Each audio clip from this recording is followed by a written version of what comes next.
Hello guys, म चाहिँ जङ्गलतिर आएको छु घुम्दै घुम्दै र मेरो जङ्गल बस्ने आज 2-4 दिन पछि प्लान छ र त्यसैले जङ्गलमा घुम्दै आएको छु। जङ्गलमा म भिडियो बनाउँछु र अरू त्यही हो, भिडियोहरू बनाउँछु र तपाईँहरूलाई पनि म देखाउने छु भिडियोमा म के गर्नेछु र कस्तो गर्नेछु।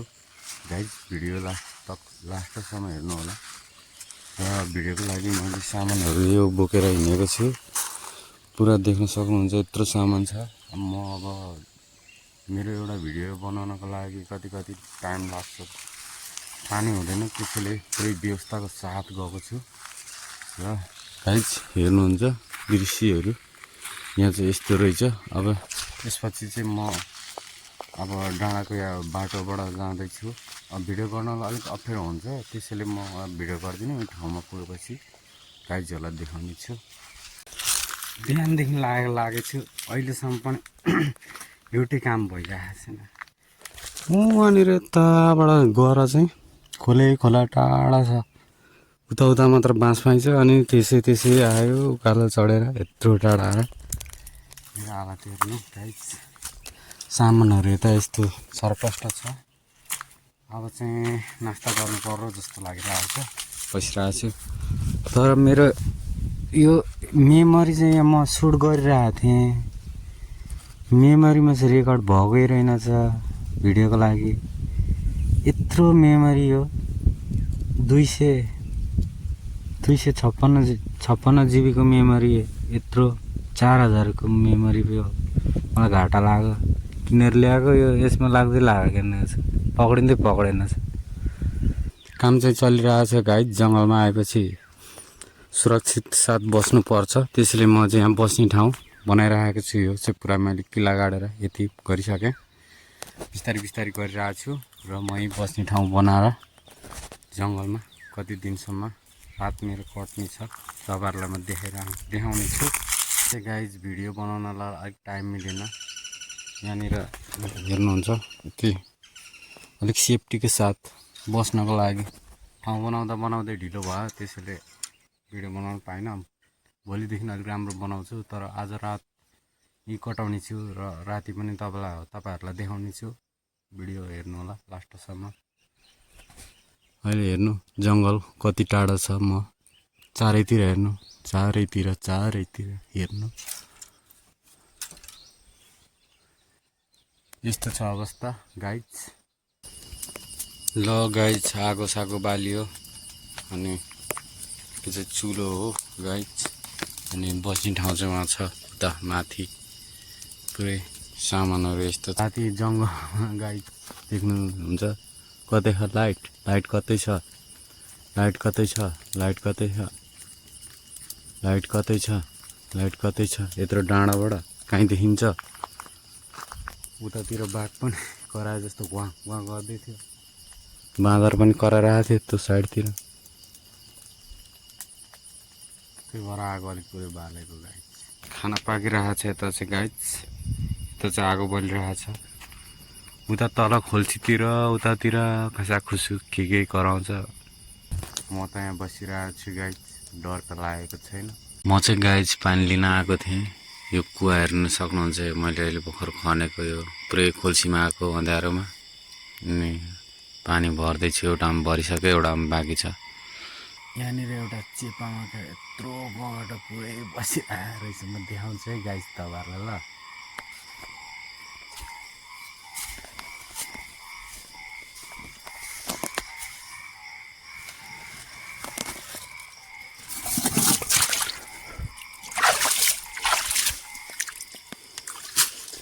हेर्नु त गाइस, कुवाबाट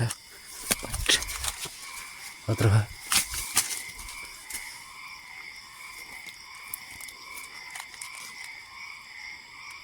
यसलाई चाहिँ यहाँनिर पुरै सुकाएर राखिदिनु पर्यो गाइस। पुरै सुकिरहन्छ। भात चाहिँ पाकिसकेको छ, सब्जी पाकिरहेको छ। छिटो मिठो गरिरहेको छु। आज अलिक आएको हो नि त, नि यताउति व्यवस्थाहरू मिलाउनु पर्यो। सुत्ने ठाउँ सुरक्षित हुनु पर्यो। आगो उता बलिरहेको छ। अब खाना खानु पर्यो। अहिले चाहिँ गाइज अलिक आराम लागिरहेको छ गाइज। सबै थोक कामहरू सकियो। अहिले चाहिँ म सुतिरहेको छु। हेर्नु गाइस, म चाहिँ पुरै स्लिपिङ ब्यागमा पुरै झुल पनि लगाएको छु गाइस। हाइटमा यतातिर त्यति मच्छर त लाग्दैन, मुनि मात्र लाग्छ।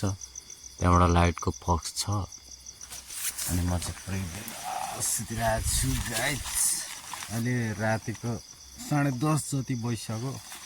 सुट गर्दा यता र उता काम पनि आज कति पुरै यत्रो हाइटमा बसिरहेको छु। बाघ भालु आफूले पनि केही गर्न सक्दैन। अब चाहिँ बिन्दास हावा खाँदै सुत्ने हो गाइस। अब भोलि बिहान देखाउँछु।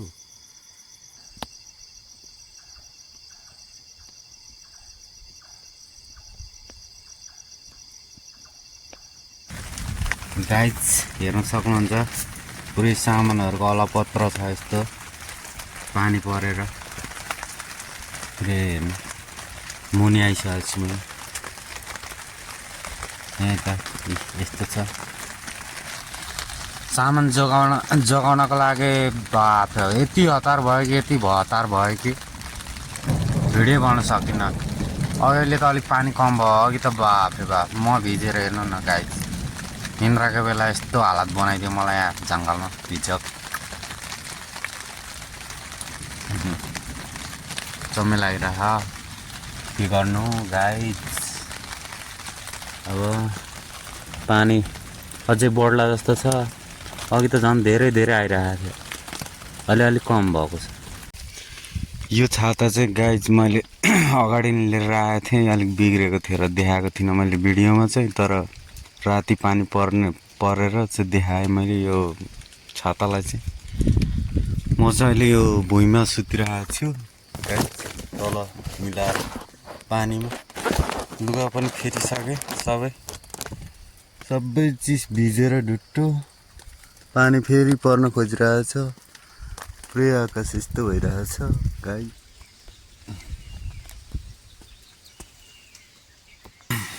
अहिले चाहिँ बिहान भइसकेको छ गाइस। तर चाँडो उठ्ने मन लाग्न। रातभरि पानीले भिजाएर दिमाग खराब भयो। लुगा सबै भिजेर दिमाग खराब। चाँडो भएर एकछिन ढल्नु पर्यो गाइस। रातभरि पानी परेर चाँडो भएर पुरै कक्रिरहेछ गाइस। म चाहिँ राति पुरै माथि बिन्दास पाराले सुतिरहेको थिएँ। तर पानी परेर 3 बजेतिर राति यस्तो जाडो भएन। पानीको हतारमा भिडियो पनि बनाउन पाइनँ। तल चाहिँ फेरि मैले राति हतार पुरै पानीमा सामानहरू जोगाएर चाहिँ यहाँनिर बस्ने ठाउँ बनाएर सुतेको थिएँ गाइस। अहिले बिहान भइसक्यो। आज घाम पनि झुल्किन्छ कि झुल्किँदैन थाहा छैन। पुरै दिन पनि यस्तो भएको छ। तर अहिले घाम लाग्छ, लास्टै घाम लाग्छ। तर राति चाहिँ पानी परेर जाडो भएर चाहिँ दिमाग खराब भइरहेको थियो। यस्तो छ अवस्था गाइस। सबै यो भिजिहाले चाहिँ योहरू पनि काम यति चलिरहेछ। रातभरि पानी परेर सुत्न नदिएर एकदम ह्याङ भइरहेछ गाइस। आज चाहिँ म घर जान्छु। भोलि आएर चाहिँ फेरि बस्ने छु। भिडियोमा के कमी कमजोरी छ गाइस भनिदिनु होला।